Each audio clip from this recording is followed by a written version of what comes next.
Hello friends, welcome to BK talks.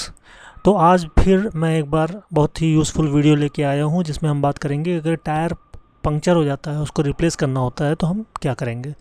तो उसके लिए गाइस सबसे ज़रूरी दो चीज़ें हैं। पंक्चर टायर को रिप्लेस करना कोई बड़ी बात नहीं है, लेकिन दो ख़ास बातों का ध्यान रखना है आपको कि जब आप नया टायर लगाने के बाद जब नट्स टाइट करेंगे तो आपको किस चीज़ का विशेष रूप से ध्यान रखना है। और दूसरी बात यह है कि आप का टायर अगर नट्स निकालने के बाद भी नहीं निकलता है तो आप क्या करेंगे।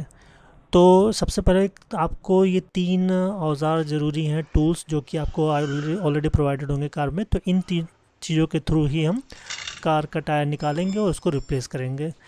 तो सबसे पहले बात करते हैं कि इसको लगाना कहाँ है। तो बेसिकली इसको लगाने के लिए कार के टायर के आप जस्ट साइड में अगर नीचे की तरफ देखेंगे तो एक तरह से उभार मिलेगा। उभार, ये जो लाइन दिख रही है आपको, ये उभार है।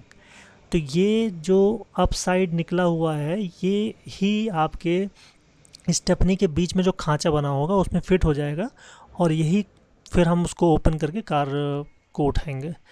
तो बेसिकली ये सबसे पहले आपको नट्स ओपन करने हैं। नट्स अगर टाइट हैं, आपकी कार पहली बार आप टायर ओपन कर रहे हैं तो मे बी कि वो काफ़ी प्रेशर से खुलें, तो बहुत ज़्यादा प्रेशर लगाने की ज़रूरत नहीं है, बट उसको आप मल्टीपल टाइम्स ट्राई करिए। ठीक है। अच्छा, अब स्टेपनी को घुमाने के लिए ये साइड में एक लॉक, साइड में एक रोटेटर है, तो उससे आप अपना इसको फंसा के और इस तरह से रोटेट करते रहेंगे तो बेसिकली क्या होगा कि स्टेपनी के जो स्पेस है नीचे आप बीच में देख रहे हैं वो बढ़ता जाएगा और इसी के थ्रू कार जो है ऊपर उठती जाएगी। अब उसको लगाना कैसे है, वो खांचा जो आपको दिख रहा है, इसी खांचे में आपको उसको सेट करना है जो मैंने आपको पहले दिखाया हुआ है। इसको लगाने से विशेष रूप से ध्यान रखना कि वो लगना वैसे ही चाहिए, उस खांचे के बीच में सेट होना चाहिए।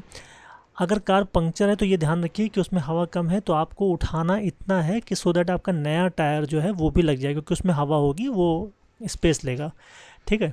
तो इस तरह से आपको सेट करना है स्टेपनी बीच में खांचे के साथ लगा हुआ। ठीक है।